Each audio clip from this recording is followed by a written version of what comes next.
other evidence of a skin color disorder called vitiligo, which I have previously spoken about.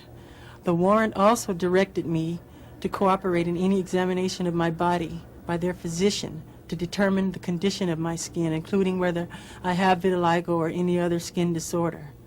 The warrant further stated that I had no right to refuse the examination or photographs, and if I failed to cooperate with them, they would introduce that refusal at any trial as an indication of my guilt. It was the most humiliating ordeal of my life. Michael's family immediately rallied around him and called their own press conference to show their support. They were adamant that the allegations were nothing more than a cruel and obvious attempt to take advantage of Michael's fame and wealth.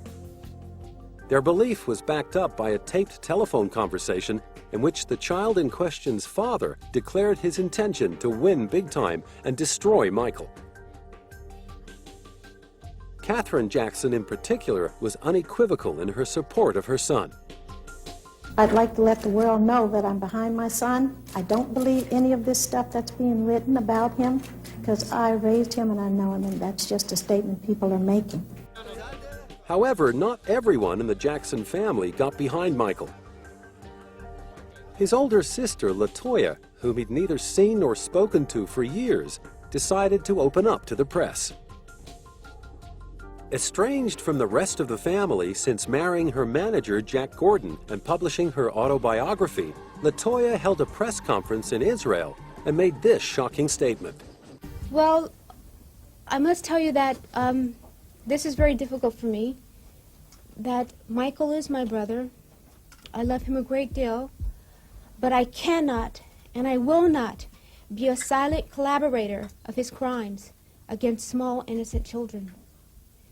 And if I remain silent, then that means that I feel the guilt and the humiliation that these children are feeling, and I think it's very wrong. LaToya later retracted the statement, claiming her abusive husband had forced her to make the claims for financial gain, but the damage had been done. Putting on a brave face for fans, Michael performed in front of a crowd of 47,000 fans on his 35th birthday on the 29th of August. But behind the scenes, he was fighting chronic pain from an accident he'd sustained while on tour, and was so stressed out by the investigation and accompanying press invasion that there were claims he was becoming addicted to painkillers and sedatives. The next night, moments before going on stage in Singapore, Michael collapsed, and to the disappointment of tens of thousands of fans, was forced to cancel the show. The next day, he was taken to hospital to undergo a brain scan.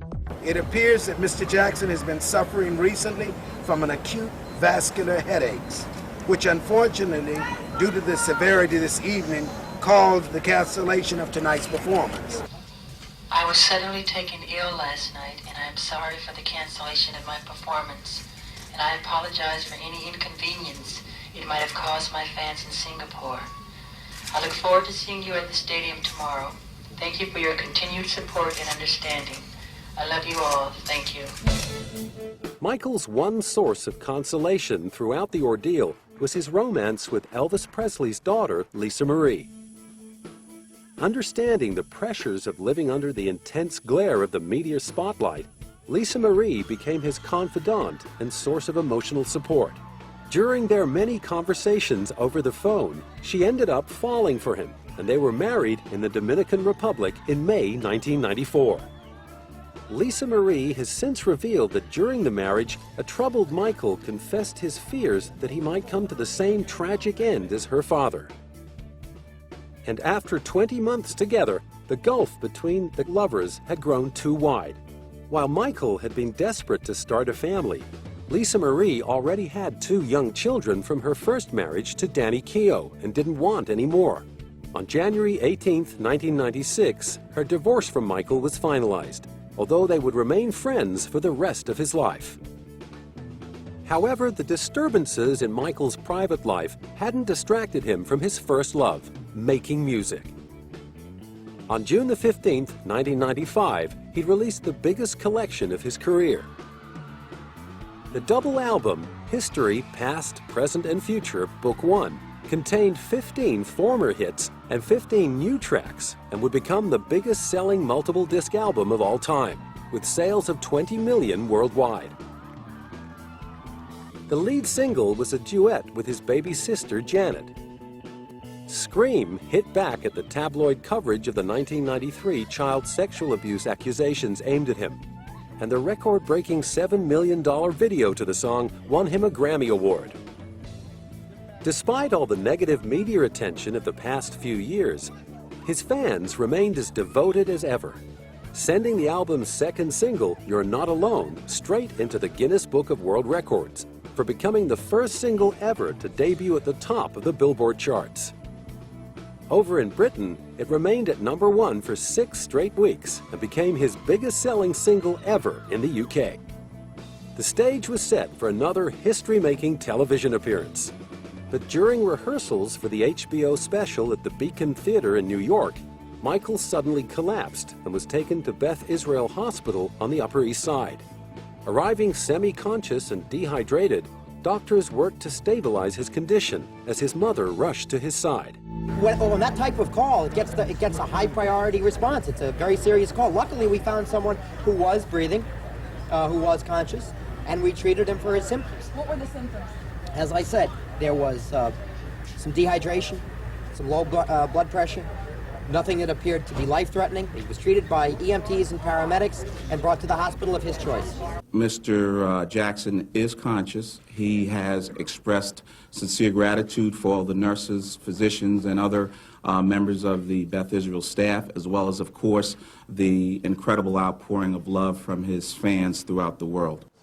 5 days later, those fans were still maintaining their vigil as Janet emerged from the hospital. After being diagnosed and cleared of a viral infection, their hero greeted them with smiles and waves before disappearing into the waiting van. After Michael's divorce from Lisa Marie, he turned to dermatology nurse Deborah Rowe to fulfill his dream of having children. When they married in Sydney in November 1996, during the Australian leg of his history tour, she was already pregnant with little Prince Michael I. On April 3, 1998, he was joined by a baby sister called Paris. A father at last, Michael was determined to protect his children from the press. Then, in October 1999, came the news that he and Debbie were getting divorced and that Michael would retain sole custody of their 2 children. Despite being a single father of 2, he stepped up his already demanding schedule of charity work and broke yet another Guinness World Record. His